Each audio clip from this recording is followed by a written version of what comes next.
D7 news ప్రేక్షకులకు నమస్కారం. శృతి హాసన్ గురించి ప్రత్యేకంగా పరిచయం అవసరం లేదు. కమల్ హాసన్ వారసురాలిగా సినీ ఇండస్ట్రీలోకి వచ్చింది. కెరియర్ తొలినాళ్లలో వరుస ఫెయిల్యూర్స్ తో ఇబ్బంది పడ్డా ఆ తర్వాత వరుస హిట్లతో అగ్ర హీరోయిన్ గా ఎదిగింది. అయితే శృతి సినిమాలతో పాటు వ్యక్తిగత జీవితం, లవ్ అఫైర్స్, బ్రేక్లతో వార్తల్లో నిలుస్తుంది. ప్రేమ వ్యవహారాలు, బ్రేక్లపై సైతం ఎలాంటి దాపరికం లేకుండానే స్పందిస్తూ వస్తుంది. ఇటీవల ఓ మ్యాగజైన్ కు ఇచ్చిన ఇంటర్వ్యూలో తన గత సంబంధాలతో పాటు వాటి నుంచి నేర్చుకున్న పాఠాలు చేర్చుకున్నానని వ్యాఖ్యానించింది. ఇటీవల ఓ ప్రముఖ మ్యాగజైన్ కు ఇచ్చిన ఇంటర్వ్యూలో ఆమె తన గత సంబంధాలు, వాటి వల్ల నేర్చుకున్న పాఠాలు, పాశ్చాత్యాపంపై కీలక వ్యాఖ్యలు చేసింది.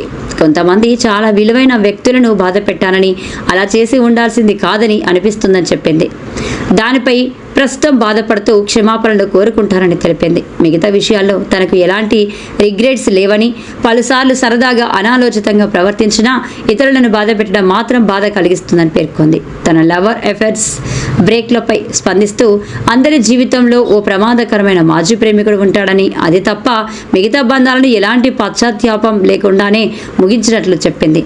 తనను చాలా మంది ఇతను ఎన్నో బాయ్ ఫ్రెండ్స్ అని ప్రశ్నిస్తుంటారని, వారికి అది కేవలం ఒక నెంబర్ మాత్రమేనని, తాను మాత్రం కోరుకున్న పొందడంలో విఫలమయ్యానన్న దానికి గుర్తు మాత్రమేనని, దాని గురించి సిగ్గుపడనని, మనిషిగా కొంచెం బాధగా ఉంటుందని తెలిపింది.